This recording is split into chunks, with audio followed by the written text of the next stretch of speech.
কৃষকের নিপুণ হাতের ছোঁয়ায় সুনামগঞ্জের 12 উপজেলার হাওড় জুড়ে বোরো ধানের সমারোহ, যেন দিগন্ত জুড়ে সবুজের গালিচা। হাওড় পাড়ের কৃষকের ভাগ্য নির্ধারণ হয়ে থাকে একমাত্র ফসল বোরো ফসলের উপর। পৌষে বুনন করা ফসল বৈশাখে সোনালী রং ছড়ায়। গেছে বার তো ধান হয়েছে ভালো, হারছে ভালো, এবার দেখি হবে আমরা বলতে পারতাম না। সব বুনো আমরা ইটার উপরে নির্ভর। একটা ফসল হয় আমরা এর মাঝে যদি বাদ ভাঙ্গা যদি আমরা লইয়া যাই তো আমরা শেষ একবারে। 2017 সালের আগাম বন্যায় এ অঞ্চলের শতভাগ ফসল হানিতে বিপাকে পড়েন জেলার কৃষকেরা। প্রভাব পড়ে জেলা পর্যায়ের অর্থনীতিতে।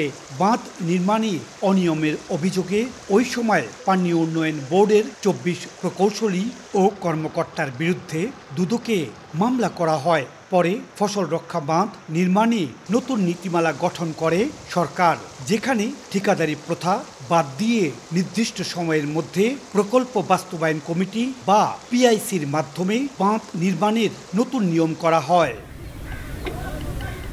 গত বছরের 15 ডিসেম্বর থেকে চলতি বছরের 28 ফেব্রুয়ারি পর্যন্ত বাঁধ নির্মাণ কাজের সময়সীমা নির্ধারণ করা হয়। নির্ধারিত সময়ে কাজ শেষ না হলে বড় মৌসুমে আগাম ঢল ও বন্যায় ফসলের ক্ষতির শঙ্কা হাওরের কৃষকদের।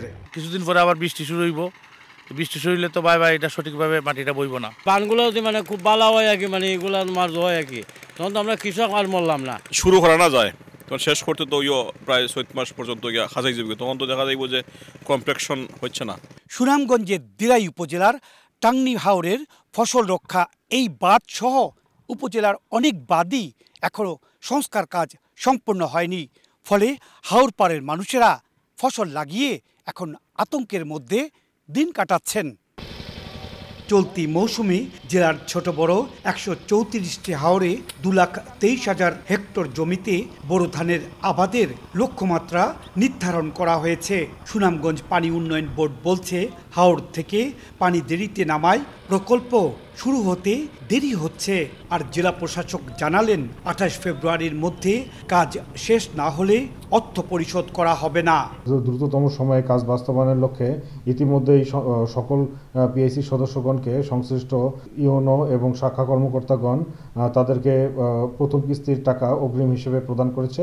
যে ধরনের মতদ্বৈততা ছিল সেটা নিরসন হয়ে গেছে, সম্পূর্ণরূপে পুরো উদ্যমে কাজও শুরু হয়ে গেছে এবং 28 ফেব্রুয়ারির পরে যে পিআইসিগুলো কাজ সম্পন্ন করবে তাদের কোনো ধরনের বিল দেওয়া হবে না। 2023-24 অর্থ বছরে কাবিটা নীতিমালার আওতায় সুনামগঞ্জের 12 উপজেলার প্রায় 1000 কিলোমিটারে 675টি বাঁধ মেরামতে 124 কোটি টাকা বরাদ্দ দিয়েছে মন্ত্রণালয়। ইকরামুল কবির, সময় সংবাদ, সুনামগঞ্জ।